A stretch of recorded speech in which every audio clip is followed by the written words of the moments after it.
Hai, Assalamualaikum warahmatullahi wabarakatuh, sahabat semua. Ketemu lagi dengan saya Kiama Orsid. Di video kali ini saya akan mengulas tentang Selogin pandurata atau sering kita kenal dengan anggrek hitam Kalimantan. Anggrek merupakan salah satu kekayaan alam Indonesia. Anggrek termasuk ke dalam famili Orchidaceae.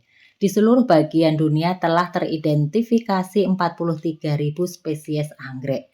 Di Indonesia sendiri diperkirakan menjadi rumah bagi 5.000 spesies. Nah, di antaranya merupakan salah satu spesies yang mulai langka yang menawarkan keindahan yakni anggrek hitam yang sering disebut dengan anggrek hitam Kalimantan.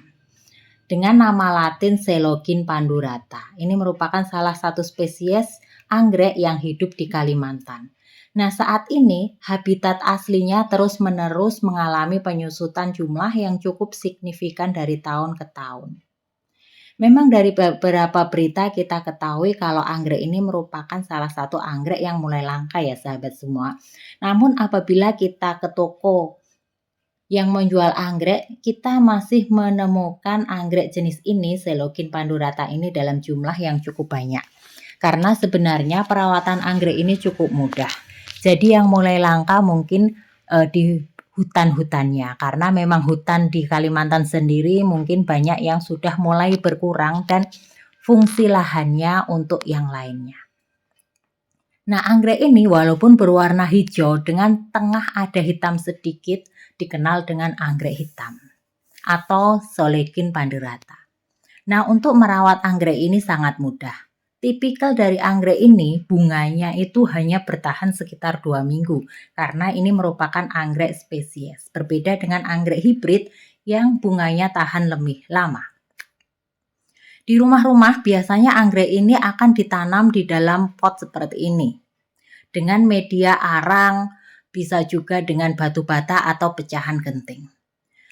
Pertumbuhan anggrek ini ke atas. Jadi setelah berbunga, maka bunganya rontok, kemudian akan muncul tunas baru, kemudian tunas baru tersebut akan menjadi bunga. Pada waktu kita ambil gambar video di malam hari, bunga ini akan tampak lebih eksotis ya sahabat semua.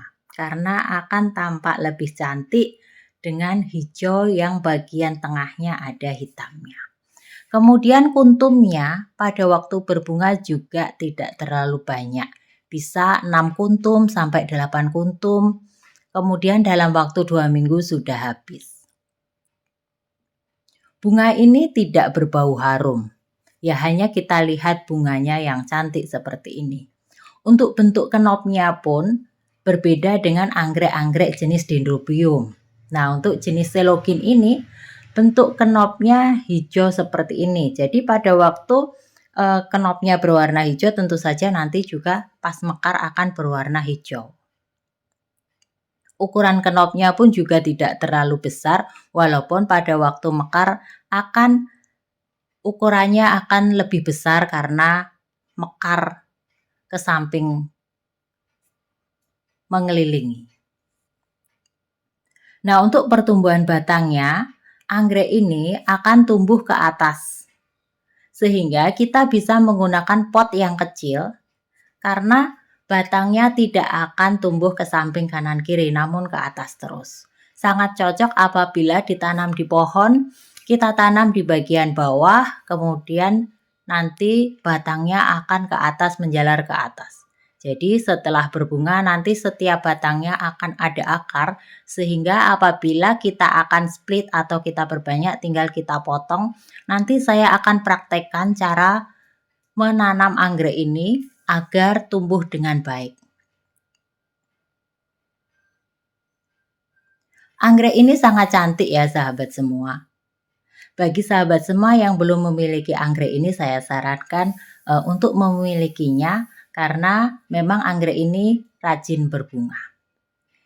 Ini untuk tanaman dari Selogin pandurata yang akan saya split. Kita perhatikan dari batangnya ada banyak akar karena dia tumbuh ke atas. Dari masing-masing batangnya dari bawah ke atas itu ada akarnya. Sehingga bisa langsung kita potong sesuai dengan keinginan kita. Kemudian kita lihat di bagian pangkalnya itu akan ada tunas baru. Nah, ini nanti apabila kita potong, nanti tunas baru akan muncul di sini. Terlihat ya sahabat semua, di sini ada tunas baru yang masih kecil. Biasanya tertutup oleh kulit yang berwarna coklat, itu kita buka, nanti kita akan dapati tunasnya ada di dalam situ.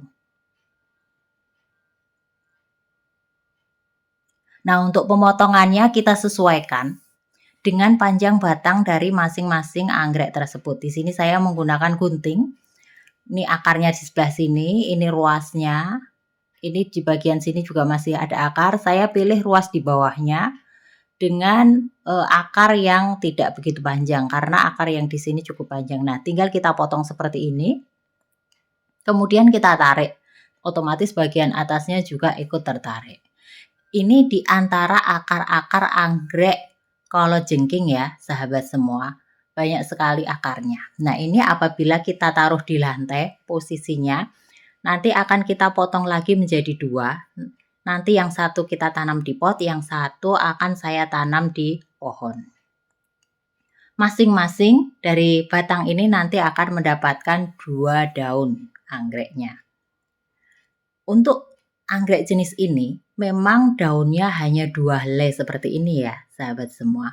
Jadi untuk bekas bunganya ada di bagian tengah, kemudian akan tumbuh daun seperti ini hanya ada 2 daun saja untuk masing-masing batang. Kemudian di sini juga terdapat bulb. Bulb ini akan besar, cenderung besar di musim hujan seperti ini. Saya sarankan untuk menanam anggrek ini di musim hujan saja, karena pada waktu musim hujan cuaca lebih lembab sehingga pertumbuhan anggreknya nanti akan lebih cepat.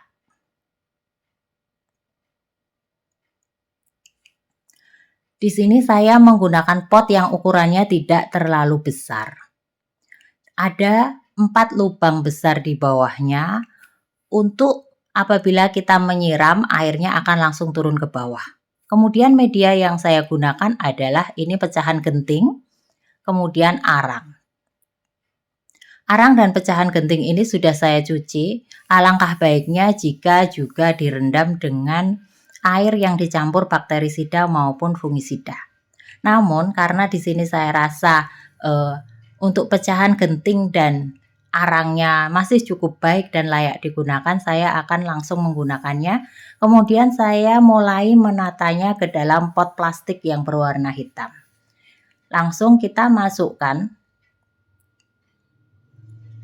anggreknya, Coelogin pandurata ke dalam pot ini.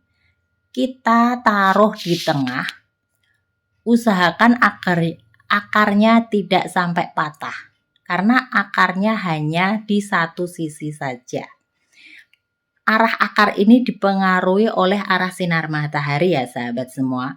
Akar ini akan membelakangi sinar matahari karena tadi posisinya tanamannya ada di pagar sehingga akarnya hanya mengarah ke satu arah, tidak ke berbagai arah. Nah, kita taruh di tengah, kita pastikan anggreknya tidak goyang-goyang. Nah, sudah selesai untuk cara penanaman anggrek hitam Kalimantan di dalam pot menggunakan media arang dan pecahan genting. Nah, ini kita pastikan akar-akar baru tetap terlihat tidak patah, mendapatkan sirkulasi udara yang cukup sehingga nanti pertumbuhannya maksimal. Untuk selanjutnya saya akan menanam anggrek hitam Kalimantan ini di pohon.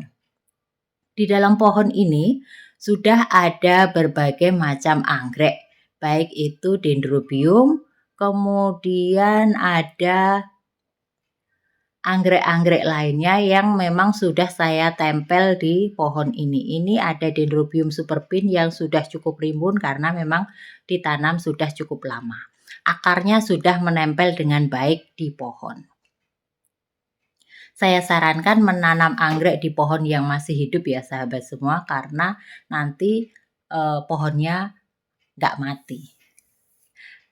Kemudian caranya saya akan memilih di bagian bawah pohon karena nanti anggrek ini akan cenderung tumbuh ke atas terus-menerus bukan ke samping, sehingga saya memilih di bawah supaya memiliki ruang yang cukup untuk tumbuh dari anggrek ini. Caranya cukup mudah, tinggal kita ikat dengan tali rafia seperti ini.